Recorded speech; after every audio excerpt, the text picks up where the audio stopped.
సుమన్ టీవీలో మీ personal and business promotions కోసం కింది నెంబర్కి కాంటాక్ట్ చేయండి. నమస్తే, నేను Prashanti. Welcome to Suman TV Florida. ఎక్కడైతే రామనామం వినబడుతుందో అక్కడ ఖచ్చితంగా హనుమంతుడు ఉంటారు. పవనుడు, అంజనేయ పుత్రుడు, వాయుపుత్రుడు, హనుమంతుడు, ఇలా అనేక పేర్లతో మనం పిలుస్తూ పూజిస్తూ ఉంటాం. మరి రాబోయేటువంటి హనుమాన్ జయంతి సందర్భంగా ఎలాంటి పూజలు చేసుకోవాలి, ఏ విధంగా హనుమాన్ జయంతి చేసుకోవాలి, అసలు ఎప్పుడు చేసుకోవాలి, ఎందుకు హనుమాన్ జయంతి 2 సార్లు వస్తుంది అనే విషయాలన్నీ కూడా మనం ఈరోజు కార్యక్రమంలో తెలుసుకుందాం. మనతో పాటు రామకృష్ణ శర్మ గారు ఉన్నారు. ఆయన అడిగి మరిన్ని విషయాలు తెలుసుకుందాం. నమశివాయ. గురువుగారు, హనుమాన్ జయంతి అనేది ఎప్పుడు కూడా అన్ని పండుగల్లో కూడా విశిష్టత అనే చెప్పుకోవాలి. ఎందుకంటే ప్రతి ఒక్కరూ కూడా ఆంజనేయ స్వామి భక్తులు ఎక్కువ శాతం ఉంటూ ఉంటారు. సో అలాగే హనుమాన్ జయంతికి ఒక విశిష్టత చూసుకున్నట్లయితే, ఎవరికైనా మనకి జన్మదినం అనేది ఒకసారి వస్తుంది, అలాగే దేవుళ్ళకి చూసుకున్నా కూడా ఒకసారి ఉంటుంది. కాకపోతే 2 సార్లు హనుమాన్ జయంతి చేసుకుంటారు. వైశాఖ మాసంలో అలాగే చైత్ర మాసంలో కూడా జరుపుతూ ఉంటారు. అసలు ఏంటి కారణం? తప్పకుండా అమ్మ.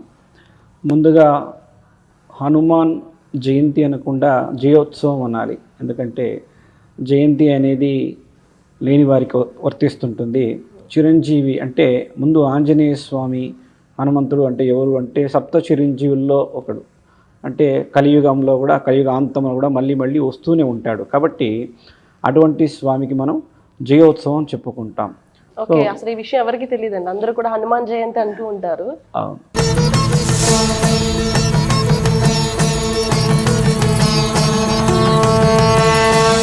వ్యాసుడు, విభీషణుడు, బలిచక్రవర్తి, పరశురాముడు, ఇలా మొదలుకొని 7 చిరంజీవుల్లో హనుమంతుడు కూడా ఒకరు. అయితే ఆ స్వామి పుట్టినటువంటి పర్వదినం మనం హనుమాన్ జయోత్సవంగా ప్రతి హిందూ సాంప్రదాయంలో ఉన్నవాళ్ళు జరుపుకుంటూ ఉంటారు.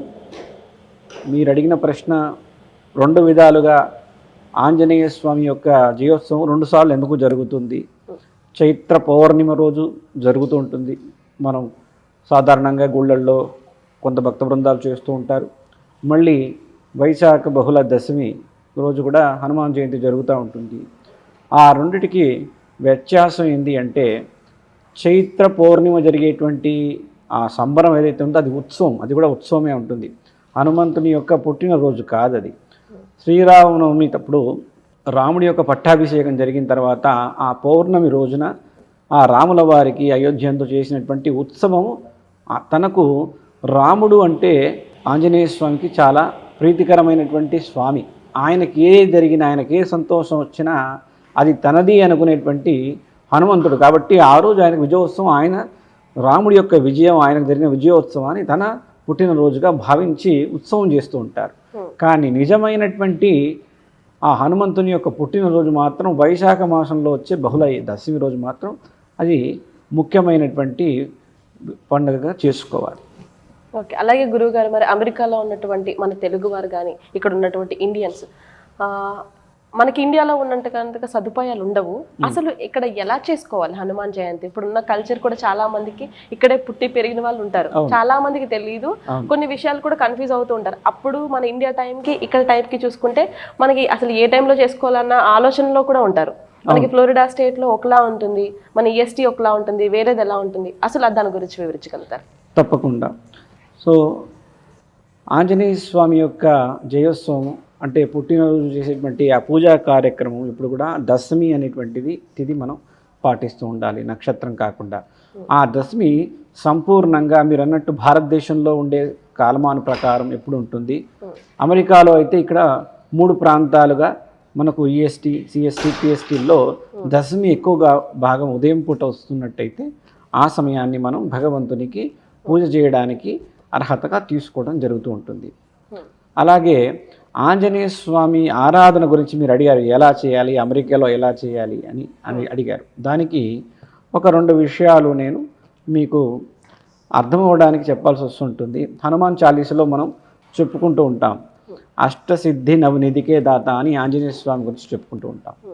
అష్టసిద్ధులు అంటే ఏంటి, నవనిధులు అంటే ఏంటో మనకు అర్థమైతే ఆంజనేయ స్వామి ఏంటో మనకు తెలుస్తూ ఉంటుంది అన్నమాట. అయితే మనకు అష్టసిద్ధులు అంటే ఆంజనేయ స్వామికే సాధ్యం. చిన్నగా పెద్దగా అవటం, కనబడకుండా వెళ్ళటం, గాలిలో వెళ్ళటం, ఇలాంటి అష్టసిద్ధులు ఆ స్వామికి ఉంటాయి. కాబట్టి ఆయన గొప్పవాడుగా, దేవతల్లో కూడా గొప్పవాడుగా, బలవంతుడిగా అవతరించాడు. నవనిధులు అంటే మనకు కనబడేటువంటి సర్వసుఖాలు, సంతోషాలు, అందము, ఐశ్వర్యము, ఆనందము, మన మేధస్సు పెరగటమే కానీ, మనం అనుకున్నవి జరగటం కానీ, మనకు ఆరోగ్యం ఉండటం కానీ, ఈ నవనిధులకు అన్నిటినీ తన గుప్పెట్లో పెట్టుకొని తన చేతిలో పెట్టగలిగినటువంటి వాడు హనుమంతుడు. అందుకే ఆయన ఒక యోగి. అందుకే మీరు చూస్తుంటే ఆంజనేయ స్వామి కొన్ని చిత్రాలలో ఒక యోగిలాగా కూర్చొని రామధ్యానం చేస్తూ ఉంటాడు. అందుచేత అష్టసిద్ధి నవనిధి అయినటువంటి ఆయనకి అంత గొప్పగా బలంగా ఉన్నటువంటి ఆంజనేయ స్వామిగా మారుతూ ఉంటాడు. కాబట్టి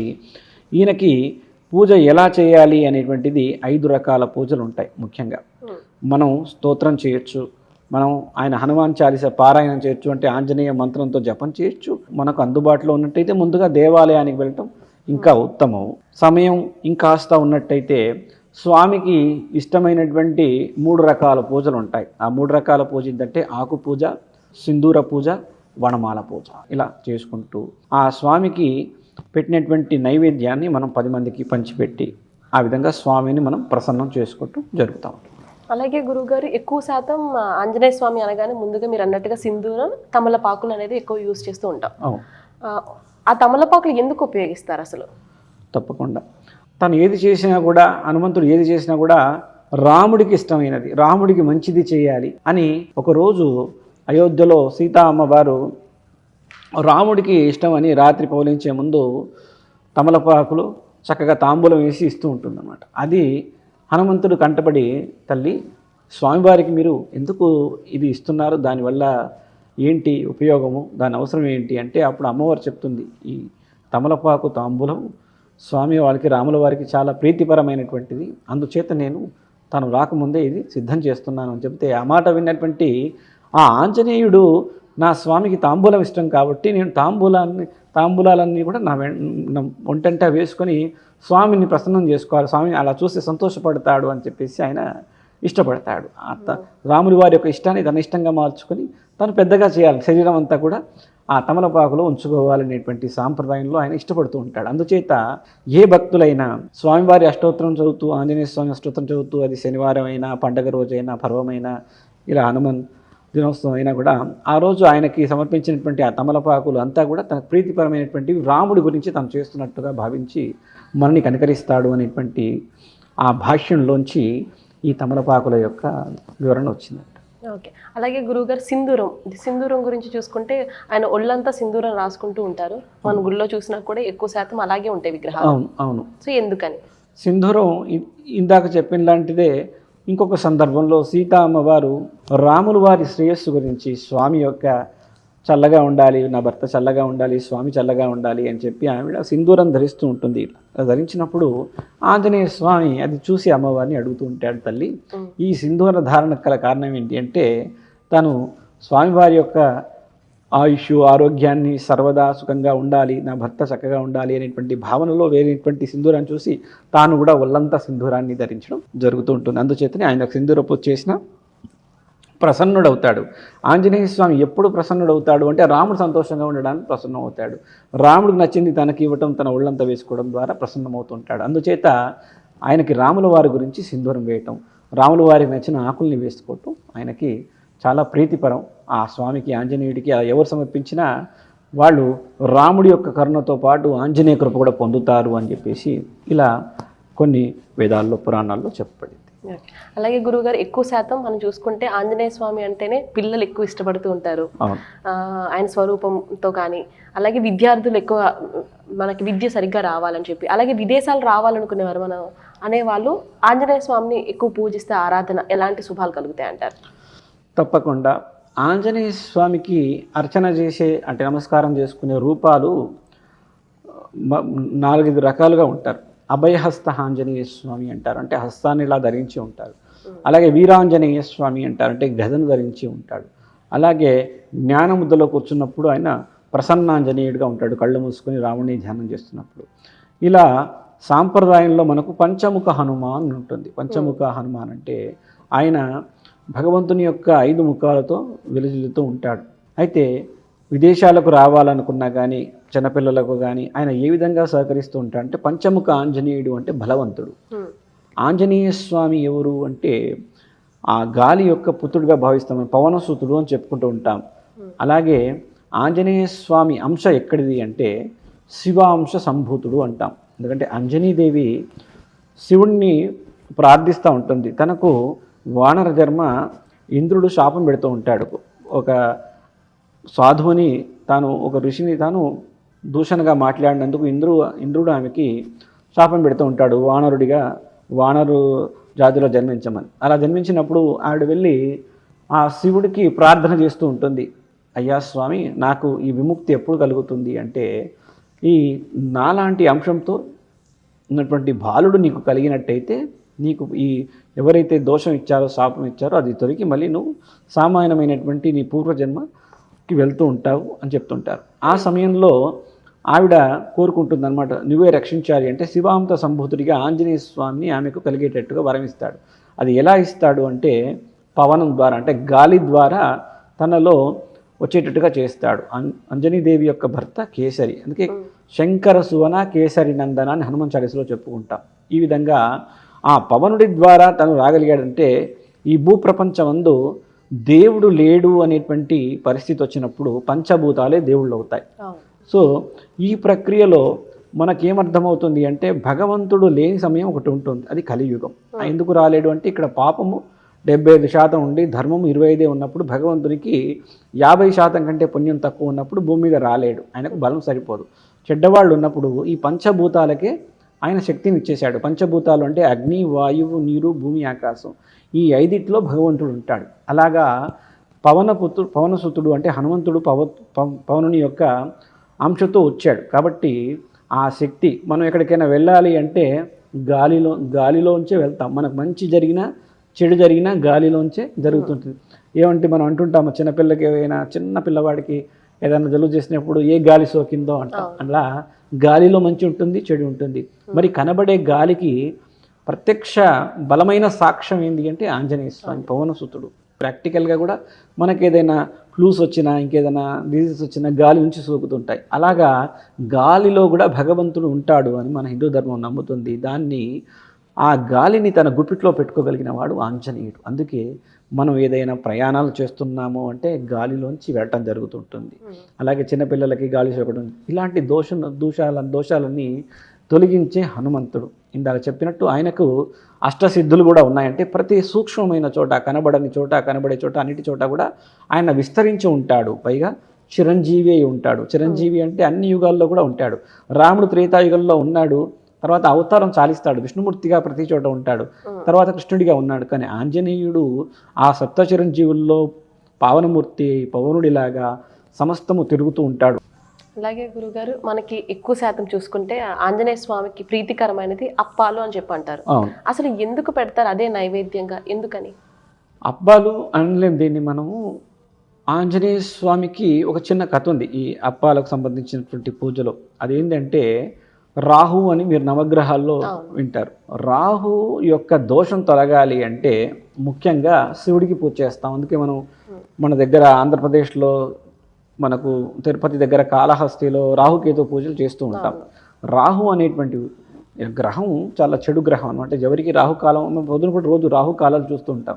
రాహుకాలం అనేది మనం గమనిస్తూ ఉంటాం, ఆ సమయంలో ఏం చేయం. అలాంటి రాహువు యొక్క మనకు ఆ పీడ తొలగాలి అన్న, రాహు నుంచి మనం సురక్షితంగా ఉండాలన్నా శివుడు మనం రక్షిస్తూ ఉంటాడు. అయితే ఇందాక చెప్పాను, ఆంజనేయ స్వామి అంటే శివాంశ సంభూతుడు. శివుడు ఇలాంటి గుణాలు తనలో ఆంజనేయదేవి అడిగి మరీ ఆ స్వామికి వచ్చేలా చేసింది కాబట్టి, అలాగే ఆంజనేయ స్వామి రాహు కూడా ఒకానొక సమయంలో సూర్యుడిని దగ్గరికి పరిగెత్తుతూ ఉంటారు, సూర్యుని పట్టుకునే పరిస్థితిలో. అప్పుడు ఆంజనేయ స్వామి గెలుస్తాడు. ఆ పరుగులో గెలిచి రాహువు నుంచి వరం పొందుతాడు.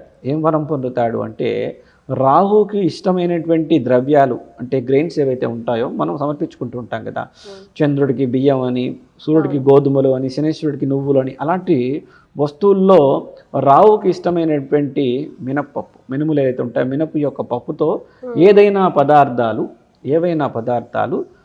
ఆ ఆంజనేయ స్వామికి మనం నివేదన చేసినట్టయితే, పూజ చేస్తూ ఆయనకు నివేదన చేసినట్టయితే ఆ రాహు యొక్క దోషం తొలగుతుంది. ఆంజనేయ స్వామికి రాహు ఇచ్చినటువంటి మాట చేత, ఆంజనేయ స్వామి బలం చేత, ఆంజనేయ స్వామి పూజ చేత ఈ విధంగా రాహు దోషం తొలగే ఒక చిన్న చిటిక స్వామికి మనం మినపప్పుతో చేసినటువంటి పదార్థాలు పెట్టడం. అలాగా ఆ మినపప్పుతో చేసినటువంటి గారెలు అంటే వడలు ఆయనకి వనమాలగా సమర్పించడం చేత మనకు ఆ రాహు యొక్క దోషం తొలగుతుంది, ఇంకా ఎంతో శక్తి మనకు లభిస్తుంది అనేటువంటి సాంప్రదాయంలోంచి వడమాల వేయటం జరుగుతూ ఉంటుంది. అలాగే గురువుగారు మనకి శనగలు కూడా మెల్లో వేస్తూ ఉంటారు కదా, దానికి ఏమైనా ప్రత్యేకత ఉందంటారా? శనగలు అనేటువంటిది మనకు దోషాలు, బృహస్పతి దోషమే కానీ లేకుంటే శనేశ్వర దోషం తొలగాలన్నా, అలాగే ఆంజనేయ స్వామికి శనేశ్వరుడు ఇచ్చినటువంటి మాట అంటే ఆయన దగ్గర ఇంకో వరం ఉంటుంది, శని బాధలు తొలగాలన్నా మనం చదువుతుంటాను హనుమాన్ చాలీస జరుగుతుంది. కాబట్టి ఇలాగా మనం ఆ గ్రహాలకు పెట్టేటువంటి ధాన్యాలు గ్రహాలకు కాకుండా మనం ఆంజనేయ స్వామికి సమర్పించుకున్నట్టయితే దోషం ఖచ్చితంగా తొలుగుతూ మనకు సిరి సంపదలు, మనం అనుకున్నటువంటి కోరికలు ఆంజనేయ స్వామి ప్రసాదిస్తూ ఉంటాడు. ఎందుకంటే ఆయనకు ఆ వరాలు అని ఉండటం చేత, అందుచేత ఈ శనగల మాల కూడా వేయటం జరుగుతుంది. ఓకే. అలాగే గురువుగారు ఇప్పుడు మనకి రాబోయేటువంటి ఇప్పుడు హనుమాన్ విజయోత్సవాన్ని ఎలా చేసుకోవాలి? అమెరికాలో ఉన్నటువంటి ప్రజలు ఏ రోజు చేసుకోవాలి?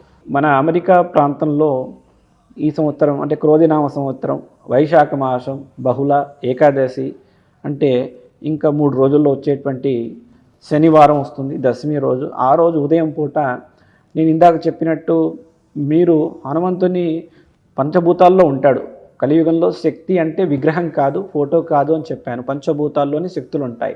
కాకుంటే మనం ఆ పంచభూతాలని జాగ్రత్తగా మనం ఆస్వాదించి అంటే ప్రసన్నం చేసుకునేటువంటి మన శరీరం లేకుంటే ఆ స్థలం కానీ సరిగా లేనప్పుడు మనం దేవాలయానికి వెళ్ళాలి. కాబట్టి మీరు ఉన్న చోటే స్తోత్రం చేసుకోవచ్చు, హనుమాన్ చాలీస చదువుకోవచ్చు, భగవంతుని గాలిలోనే ప్రార్థించుకోవచ్చు. వీలు ఉంటే, సమయం ఉంటే, అవకాశం ఉంటే కనుక దగ్గరలో ఉన్నటువంటి ఆంజనేయ స్వామి దేవాలయానికి వెళ్ళి నేను ఇందాక చెప్పినట్టుగా ఆకు పూజ కానీ, సింధూర పూజ కానీ, స్వామికి వడమాల పూజ కానీ, లేకుంటే స్వామికి మీరు శనగలతో చేసినటువంటి పేర్లే కానీ మీరు ఆయన స్తోత్రం చదివి పూజ చేయించుకొని వీలైనంత ఉదయాన్న 9-10 లోపు, మరి మధ్యాహ్నం కాకుండా అంతలోపు ఈ కార్యక్రమాలు పూర్తి చేసుకోవడం చేత ఆంజనేయ స్వామికి ఉన్నటువంటి ఆ బలం అంతా మనం కూడా అందులో భాగంగా ఆయన ప్రసన్నం చేసుకోగలుగుతాం.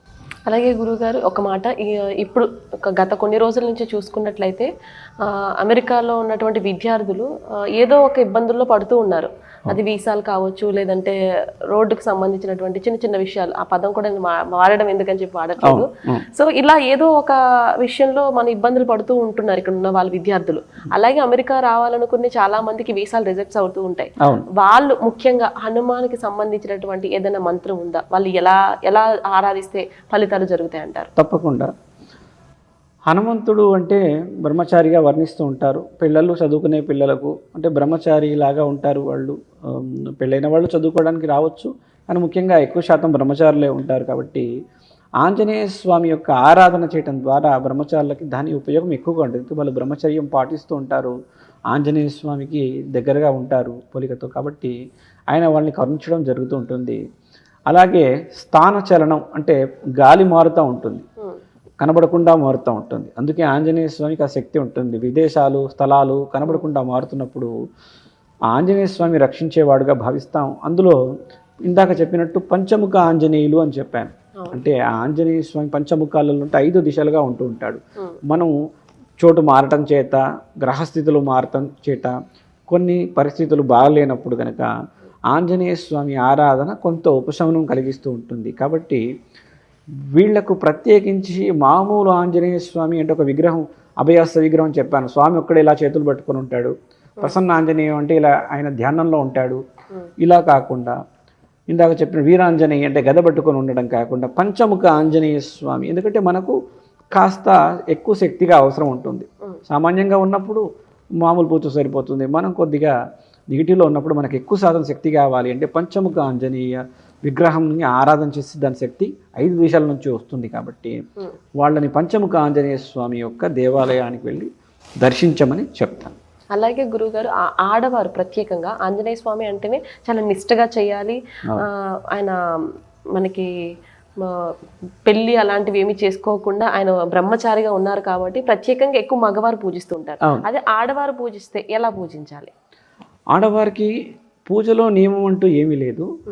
ఆంజనేయ స్వామి విగ్రహం ఇంట్లో పెట్టుకొని చేయటం మాత్రం కుదరదు. ఎందుకు కుదరదు అంటే వాళ్ళకి ఆ హనుమంతునికి మనం చేయొచ్చు, హనుమంతుడు ప్రసన్నం అవ్వలేడు, ఆయనకి అది ఇష్టం లేదు. కాబట్టి మీరు విగ్రహం కానీ ఫోటో కానీ ఇంట్లో పెట్టుకొని చేయొద్దు. కానీ ఏ దేవాలయకైనా దరిదాపుల్లో ఉన్నటువంటి ఏ దేవాలయకైనా ఆంజనేయ స్వామి దేవాలయానికి వెళ్ళి ఆడవాళ్ళు ముందుగా శ్రీరాముడి యొక్క దర్శనం చేసుకోవటం ఉత్తమం. రాముడి దర్శనం చేసుకొని ఆంజనేయ స్వామి దర్శనం చేసుకుంటే ఆయన సీతారామాంజనేయ స్వామిగా ఆయన దర్శనం చేసుకుని తర్వాత ఆంజనేయ దర్శనం చేసుకోవడం మంచిది. అలాగే మిగతా పూజలు నేను అన్నీ చెప్పినట్టుగానే వాళ్ళు స్తోత్రం పారాయణం గుళ్ళో చేసుకోవాలి, ఇంట్లో చేసుకోకుండా. మగవాళ్ళకైతే బ్రహ్మచారులకు కానీ మగవాళ్ళకి కానీ ఇంట్లో చేసుకునే అవకాశం ఉంది. ఆడవాళ్ళు మాత్రం వాళ్ళు గుడికి వెళ్ళటం ద్వారా శుభం జరుగుతుంది. అలాగే గురువుగారు, స్కూల్కి వెళ్ళే పిల్లలు ఎవరైతే ఉన్నారో, ఇప్పుడు చిన్న పిల్లలు ఉంటారు, ఇక్కడ చాలా మంది పుట్టి పెరిగిన వాళ్ళు ఉంటారు. సో వాళ్ళకి ప్రత్యేకంగా ఇప్పుడు వాళ్ళకి ఏమన్నా అష్టోత్తరాలు ఏమైనా నేర్పించాలి అంటే చిన్నగా ఏదైనా ఉందా? తప్పకుండా. ముఖ్యంగా హనుమాన్ చాలీసా అని ఉంటుంది, అది ఏ వయసు వారికైనా అందులో 40 శ్లోకాలు ఉంటాయి. ఆ హనుమాన్ చాలీసా మొదలు పెట్టడం మన పిల్లలకి చాలా మంచిది. ఎందుకంటే రాత్రిపూట భయపడుతూ ఉంటారు, కలలు వస్తూ ఉంటాయి, చిన్నపిల్లలకు భయాలు జ్వరాలు వస్తూ ఉంటాయి. అందుకే ఆంజనేయ ఆంజనేయ అని మనం వీటి మీద కొడుతూ ఉంటాం. అలాగా పిల్లలకి ఎప్పుడు వాళ్ళకి ఆ స్తోత్రం అలవాటు అయితే కనుక వాళ్ళకు ఉన్నటువంటి చిన్న చిన్న భయాలన్నీ తొలగుతాయి. తర్వాత వాళ్లకు ధైర్యం రావడం జరుగుతూ ఉంటుంది. వాళ్ళు వాళ్ళ పనులలో చేసేటువంటి ఏకాగ్రత కూడా పెరుగుతూ ఉంటుంది. ఆ శ్లోకాలు 40 ఉంటాయి, వాళ్ళు ఒక్కసారి నేర్చుకోలేరు. కానీ ఒక వారానికి ఒకటన్నా, వారానికి 2 శ్లోకాలన్నా అలా నేర్చుకుంటే నిదానంగా 4-5 నెలల్లో ఆ హనుమాన్ చాలీసా నేర్చుకోవడం జరుగుతుంది. అది వాళ్ళు చదువుతుంటే చదివిన వాళ్ళకే తెలుస్తుంది ఆ బలం ఎంత ఉంటుంది అని. ఒక్కసారి మీరు గడగడ చదవగలిగితే కనుక పూర్తిగా 10-15 నిమిషాలు చదివేయచ్చు అలవాటైన తర్వాత. అది చదువుతుంటే మీకు ఎక్కడ లేని ధైర్యం వస్తుంది. కాబట్టి ప్రతి మంత్రంలో శక్తి ఉంటుంది, ఉచ్చారణలో శక్తి ఉంటుంది, భగవంతుని నామంలో శక్తి ఉంటుంది. అలాగే ఈ చాలీసా నేర్చుకోవడం ద్వారా వాళ్ళు అన్నీ అధిగమిస్తారు. ఎందుకంటే అష్టోత్తరం పలకొచ్చు పలకకపోవచ్చు, ఒక చోటు ఉండొచ్చు, చాలీసా మాత్రం ఎక్కడైనా చదువుకోవచ్చు, ప్రయాణంలో కూడా చదువుకోవచ్చు. అలాంటి అవకాశం పారాయణకు కలిగించారు, చాలీసాకు కలిగించారు. కాబట్టి హనుమాన్ చాలీసా నిదానంగా ఆ 40 శ్లోకాలు నేర్చుకొని ఆ పిల్లలు నేర్చుకోవడం ద్వారా వాళ్ళ అభివృద్ధిలోకి వస్తారు, వాళ్ళ భయాలు తొలగుతాయి, అంతా శుభం జరుగుతూ ఉంటుంది. అలాగే గురువుగారు, ఇక్కడ ఉన్న వాళ్ళందరూ కూడా ఉద్యోగ అవకాశాల్లో చాలా స్ట్రెస్ ఫీల్ అవుతూ ఉంటారు. సో ప్రతి ఒక్కరు కూడా ఇప్పుడు చూసుకుంటే ప్రతి ఒక్కరికి స్ట్రెస్ అనేది బాగా ఉంటుంది, పెరుగుతూ ఉంటుంది. H1B వీసాలు కూడా కొంచెం క్లిష్ట పరిస్థితి ఏర్పడుతూ ఉన్నది. సో ఇలాంటి వారు ముఖ్యంగా ఏ రోజు ఆరాధన చేసుకుంటే బాగుంటుంది అంటారు? ఆంజనేయ స్వామికి బాధలు తొలగాలి అంటే శనివారం, ప్రసన్నంగా కలగాలంటే మంగళవారం చేసేటువంటి పూజలో తృప్తి ఆనందం వస్తాయి. మెటీరియలిస్టిక్ కాకుండా ఇమ్మెటీరియల్ అంటే మన శరీరము 2 రకాలుగా ఉంటుంది.